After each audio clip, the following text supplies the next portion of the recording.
You know when you see an ambulance flying by with its sirens blaring, Yeah, you probably don't think twice about it, right. but you're actually looking at uh, the legacy of a pretty incredible revolution in emergency medical care. So Interesting. today we're going to really delve into the surprising and often overlooked origins of modern EMS. Yeah, okay. And get ready for a fascinating story because this isn't your typical medical history lesson. Gotcha. We're going to uncover a really pivotal moment that, frankly, changed everything. I'm excited to hear this. So we're going to be focusing on the groundbreaking work of the Freedom House Ambulance Service in Pittsburgh. Okay. And we've got some really interesting articles here that go deep into their founding, the huge impact they had, and sadly, their eventual dissolution. Yeah, it's really interesting. These sources, it's important to note, are from organizations dedicated to preserving this really crucial history. Got it. All right, so to understand the significance of Freedom House, we need to set the scene.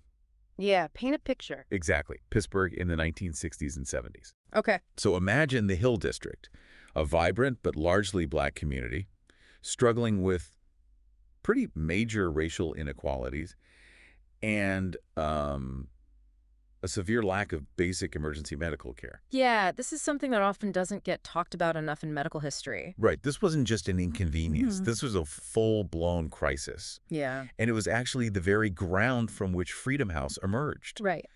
Our goal today is to really understand how this local initiative, born out of absolute necessity and a strong commitment to their community, did more than just fill a gap in Pittsburgh. Yeah. It transformed emergency medical services nationwide and even had international implications. Right. This is a real turning point story. Okay, so Okay. let's get into the specifics. Okay. What was the situation like in Pittsburgh regarding emergency medical help before Freedom House? Yeah. What led to their creation? Well, the main factor was the desperate need for better emergency medical care in the Hill District.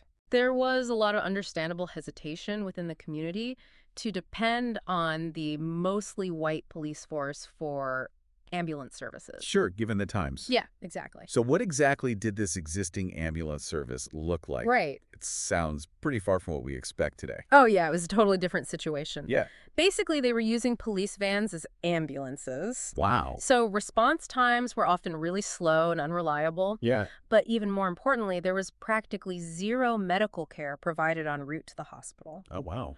One of the paramedics from Freedom House, George McCrary, described the situation pretty vividly. Yeah. He said people had seizures, strokes, gunshots, stabbings, heart attacks, the whole 9 yards right here in this area. Wow. Just imagine facing those emergencies without any real medical help right away. Yeah, that paints a really grim picture. Absolutely. So how did Freedom House come about in the midst of this need? Okay, this is where the story gets really interesting. In 1966, an organization called Freedom House Enterprises was founded. This was a civil rights organization focused on providing job training and economic opportunities in the Hill District. Yeah. Their main goal was to train people who were considered unemployable by the city. So an ambulance service wasn't their initial goal. Not really, no. Okay. But the idea of combining an ambulance service with their job training missions started to make a lot of sense. Yeah. A few key figures were really important in this development. Okay. Philip Hallen from the Maurice Falk Medical Fund, he actually had personal experience as an ambulance driver, interestingly enough. Really? Yeah, and then there was Morton Coleman from the University of Pittsburgh. Yeah. Both of them saw the potential in this idea and approached Freedom House Enterprises about a partnership. So a pretty innovative idea to tackle a public health crisis and empower the community at the same time. Exactly. Who are the medical minds behind this? Well, this is where it becomes truly revolutionary. They brought in two giants in the field, Dr. Peter Safar, the father of CPR, Oh, what else? and Dr. Nancy Caroline. Okay.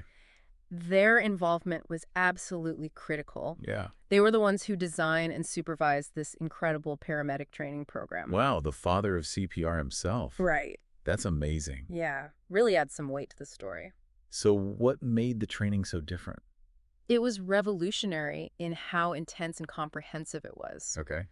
The recruits, a lot of whom had no medical background, went through a really demanding 32-week program. Wow. We're talking about 300 hours covering anatomy and physiology, CPR, advanced first aid, nursing skills, even defensive driving. Wow. This went way beyond the basic first aid that was standard then. So these weren't just people who knew how to put on a bandage. Right, exactly. Yeah. Freedom House essentially created the first real paramedics in the U.S. Really? Yeah.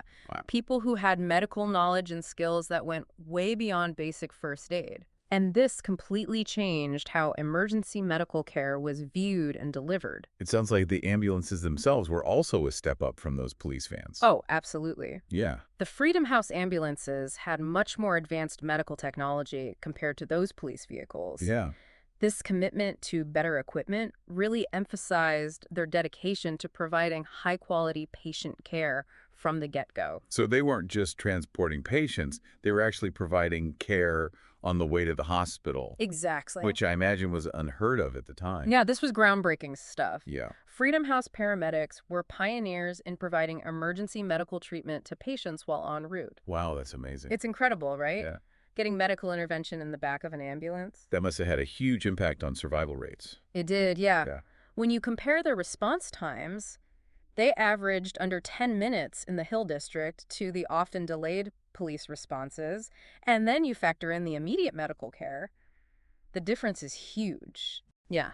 In their very first year, they responded to almost 5,800 calls, transported over 4,600 patients, and based on Dr. Safar's data, they saved an estimated 200 lives. 200 lives in just 1 year. Yeah, That's incredible. that really shows their impact. Yeah, it really does. It sounds like Freedom House quickly proved its worth. Absolutely. So this local initiative had nationwide consequences. Exactly. How did that happen? Their success spread beyond Pittsburgh. Yeah. Freedom House's model directly influenced the development of the first national training standards for paramedics and the first nationally recognized design for ambulances. Wow. They weren't just providing a local service, they were shaping the future of EMS across the country. So this local initiative really had national repercussions. Right. Wow. How did that come about? Well, by 1975, Freedom House was even doing ongoing advanced training for their paramedics in things like intubation, cardiac care, and administering IV drugs. No. And here's a crucial point. When the U.S. Department of Transportation and the White House created a Council on Emergency Medical Services, they adopted Freedom House's training program as their pilot course for national EMS standards. Wow. Their model became the blueprint for the whole nation. That's incredible. Right. To get that kind of recognition and adoption at the highest levels of government. It's pretty remarkable. Yeah, it really is. And it wasn't just about the procedures and the technology. Yeah.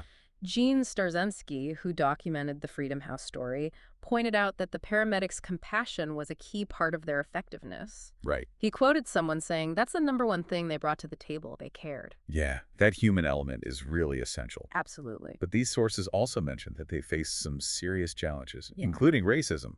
Sadly, yeah. Yeah.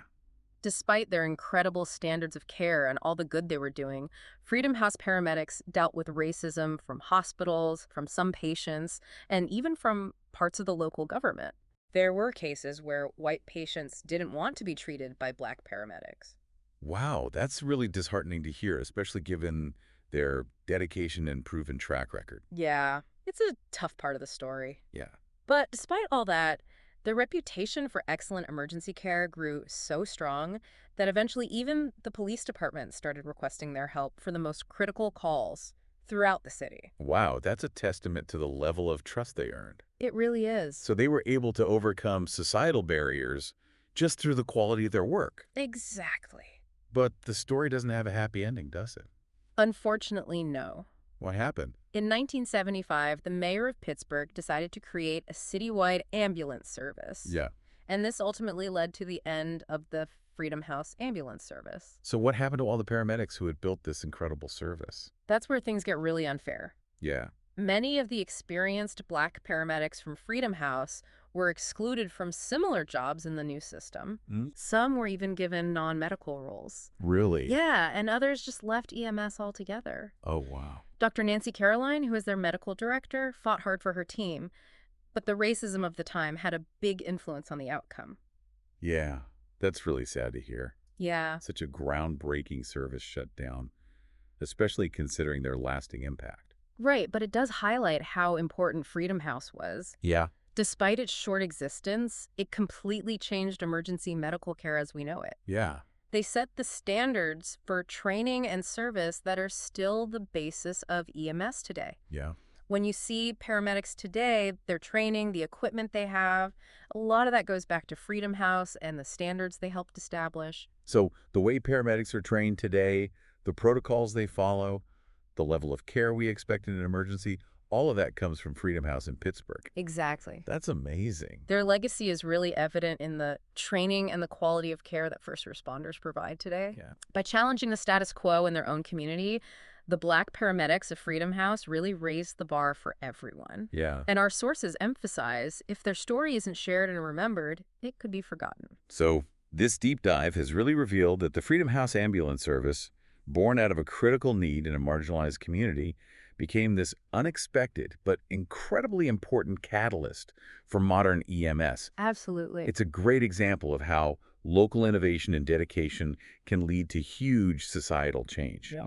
Their work in Pittsburgh wasn't just a local success, it's the foundation of how we handle medical emergencies across the country today. It really makes you think that big advancements often come from addressing specific local challenges. Yeah. It also highlights how important it is to recognize the contributions of people and communities whose impact is often overlooked. It makes you wonder how many other quiet revolutions are happening right now. Yeah. Grassroots efforts that are shaping systems and industries in ways we don't even realize. It encourages us to look for and appreciate these untold stories of innovation and impact in our own areas of interest. Absolutely. That's something to really think about. Yeah, for sure. Thanks for listening.